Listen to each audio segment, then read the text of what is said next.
சரி, ஒரு எக்ஸாம்பிள் எடுத்துக்கோ. இப்போ நாளைக்கு ஒரு நெட்ஃப்ளிக்ஸ் மாதிரி ஒரு சாஃப்ட்வேர் ஒருத்தவங்க டெவலப் பண்ணுறாங்கன்னா, அது அவங்க யோசிச்சதுலேருந்து அது கடைசியாக போய் கஸ்டமருக்கு சேர வரைக்கும் எப்படி இப்படி இது இன்வால்வ் ஆகிருக்குங்கிறதோட ஒரு ஒரு வாக் த்ரூ ஒன்று சொல்கிறேன். ஃபஸ்ட்டு என்னென்னா, அதை பிளானிங் ஃபேஸில் வந்து ஒரு ப்ராடக்ட் ஓனர் இருப்பார். அந்த ப்ராடக்ட் ஓனர் தான் டிசைட் பண்ணுவார். சரி, இந்த சாஃப்ட்வேரை ஃபஸ்ட்டு முதல் கட்டாக என்ன பண்ணணும், ரெண்டாவது கட்டாக என்ன பண்ணணும், தேர்ட் கட்டாக என்ன பண்ணணுங்கிறது.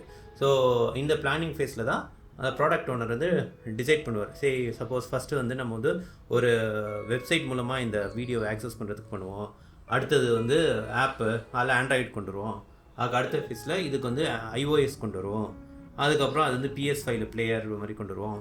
ஸோ ஸ்டெப் பை ஸ்டெப்பாக அவங்க வந்து பிளான் பண்ணுவாங்க. எப்படி இந்த ப்ராடக்டை படிப்படியாக நம்ம கஸ்டமர்கிட்ட கொண்டு போய் சேர்க்கலான்னு ஃபஸ்ட்டு பிளான் பண்ணுவாங்க.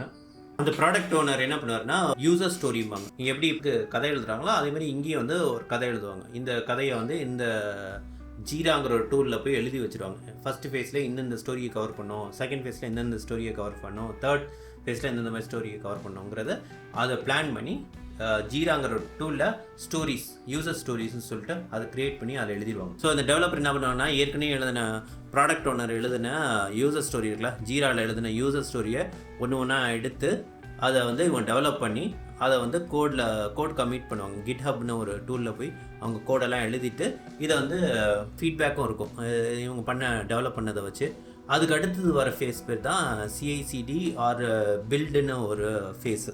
பில்டு பேக்கேஜஸ், நீங்கள் எழுதின சாஃப்ட்வேர்லேருந்து ஒரு பேக்கேஜ் பில்டு பண்ணுவாங்க. ஒரு ஜாவானா ஜார் ஃபைல், வார் ஃபைலுங்கிற மாதிரி ஒவ்வொரு இதுக்கும் ஒரு பேக்கேஜிங் வே இருக்குது. அதாவது நீங்கள் ஒரு பொருள் வந்து உற்பத்தி பண்ணிட்டீங்க, அந்த பொருளை வந்து பேக்கேஜ் பண்ணுறதுக்குங்கிற மாதிரி தான் இங்கேயும் நீங்கள் அதை யோசிக்கணும். அந்த மாதிரி பேரலில் யோசிச்சுங்க.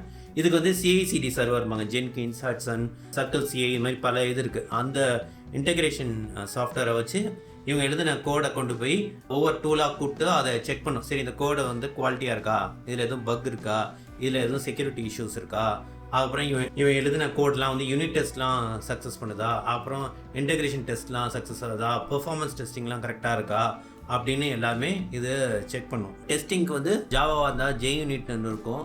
இந்த இன்டெகிரேஷன் CI/CDக்கு வந்து ஜென்கின்ஸ்னு ஒரு இன்டெகிரேஷன் டூல் ஒன்று இருக்கும், continuous integration. SonarQube use பண்ணுவாங்க, டாக்கர் யூஸ் பண்ணுவாங்க, சில க்ளவுட் என்விரான்மெண்ட் யூஸ் பண்ணி டெஸ்ட் பண்ண. ஆல்ரெடி கவர் பண்ண மாதிரி தான் இந்த இன்டெகிரேஷன் டெஸ்டிங். இந்த சில டெஸ்டிங்லாம் ரன் ஆகிறதுக்கு அந்த க்ளவுட் என்விரான்மெண்ட் எடுத்து யூஸ் பண்ணிக்காங்க. இதெல்லாம் பண்ண பிறகு கிரியேட் ஆகிற அந்த ஆர்டிஃபேக்ட்ரிம்பாங்க, அந்த ஜார் ஃபைலோ வார் ஃபைலோ கொண்டு போய் ஒரு ரெபாசிட்டரியில் போய் வச்சுருவாங்க. ஃபார் எக்ஸாம்பிள், இன்றைக்கி அவங்க எழுதின கோடை வச்சு நான் இந்த யூனிட் டெஸ்ட்லாம் பாஸ் பண்ணி இந்த பர்ஃபார்மன்ஸ் டெஸ்ட் கொடுத்தா இந்த கோடை வந்து இந்த வெர்ஷன் சொல்லிட்டு JFrogனு ஒரு டூல் யூஸ் பண்ணி அதில் போய் அங்கே சேவ் பண்ணிடுவாங்க. ஸோ நீங்கள் பார்க்கலாம், சரி நேற்று நான் பில்ட் பண்ணது ஃபைனல் அவுட்புட் இதான அவங்க அதில் போய் எடுத்துக்கலாம். இதெல்லாம் எங்கன்னா லேட்டர் அடுத்தடுத்த ஸ்டேஜில் இதெல்லாம் யூஸ் ஆகும். இந்த JFrog ரெபாசிட்டரிலாம் எங்கன்னா அது அடுத்தடுத்த ஃபேஸ் யூஸ் ஆகும். இப்போ இந்த பில்டு ஃபேஸ் பாஸ் ஆன கையோட என்ன பண்ணாங்கன்னா, QA team, quality assurance team, அதாவது டெஸ்டிங் டீம் வந்து அந்த பில்ட் பண்ண அந்த ஆர்டிஃபேக்டரை எடுத்து வச்சு ஃபர்தர் டெஸ்டிங் பண்ணுவாங்க. இதில் என்னென்னா, இவங்க வந்து எக்ஸ்ட்ராவாக டெஸ்ட் பண்ணுவாங்க. இதில் வந்து ரெகுலேஷன் டெஸ்டிங், பர்ஃபார்மன்ஸ் டெஸ்டிங்கும் இதில் யூசர் ஸ்பெசிஃபிக் லெவலில் அவங்க டெஸ்ட் பண்ணி பார்ப்பாங்க QA டீமை. இதை வந்து அவங்களுக்குன்னு செட் பண்ண ஒரு QA என்விரான்மெண்ட்டில் போட்டு டெஸ்ட் பண்ணுவாங்க. ஏன்னா சில ப்ரொடக்ஷன் ரிலேட்டட் டேட்டாலாம் அங்கே போட்டு வச்சுருப்பாங்க. அதை வச்சு இதை எழுதுனது எப்படி ஒர்க் ஆகுதுன்னு அங்கே QA டீம் டெஸ்ட் பண்ணி பார்ப்பாங்க.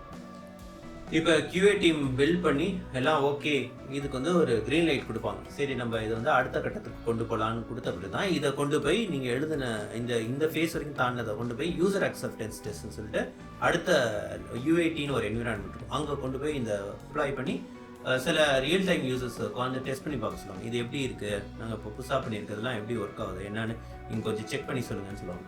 இந்த UAT டெஸ்ட் தான் ஃபைனல், அதாவது ப்ரொடக்ஷன் போகிறதுக்கு முன்னாடி உள்ள ஃபைனல் லெவல். இதுக்கப்புறம் நேராக ப்ரொடக்ஷன் போய் டேரெக்டாக யூசர்ஸ்லாம் யூஸ் பண்ண ஆரம்பிக்கும். இதுக்கு அடுத்த ஃபேஸ் தான் ரிலீஸ் ஃபேஸ். நான் இப்போ சொன்னதுக்கு அடுத்தது தான் ரிலீஸ் ஃபேஸ். இந்த ரிலீஸ் ஃபேஸில் தான் சொல்லுவாங்க, சரி இந்த ஃபீச்சர்லாம் என்ன பண்ணுவோம், நம்ம இந்த தேதியில் கொடுப்போம், இந்தந்த ஃபீச்சர்ஸ்லாம் வந்து இந்தந்த தேதியில் கொடுப்போம். ஃபார் எக்ஸாம்பிள், ஏதாச்சும் ஒரு ரிலீஸ் இருக்குது, இதை நான் லான்ச் பண்ணுறப்ப ஏதாச்சும் ஒரு முக்கியமான ஈவெண்ட் வருது.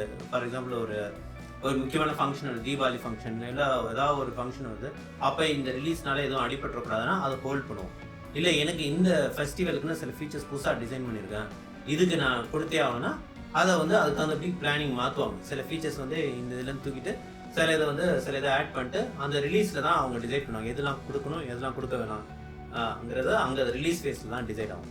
இதுக்கப்புறம் என்னன்னா சைட் ரிலையபிலிட்டி. இந்த ரிலீஸ் ஆன பிறகு நீங்கள் ப்ரொடக்ஷனில் போட்ட கையோட இங்கே என்னன்னா சைட் ரிலையபிலிட்டி இன்ஜினியர் இருப்பாங்க. அவங்க உங்களை நீங்கள் லான்ச் பண்ண ப்ராடக்ட்டை செக் பண்ணிட்டே இருப்பாங்க. நீங்கள் புதுசாக போட்ட கோட்னால எதுவும் பிரச்சனை ஆகுதா, எதுவும் பிரேக் ஆகுதா, பர்ஃபார்மன்ஸ் இஷ்யூஸ் வருதா, வேறு ஏதோ காம்பனண்ட் அடிப்படுதா, இல்லை நீங்கள் ரன் பண்ணுற ரிப்போர்ட்னால வேறு ஒர்க் ஆகின்ற ஃபங்க்ஷனாலிட்டிலாம் ஸ்லோ ஆகிடுச்சாங்கிறதுலாம் கொஞ்சம் அடிப்படையாக எடுத்து நோண்டி பார்ப்போம் இதில் என்ன பண்ணான்னு.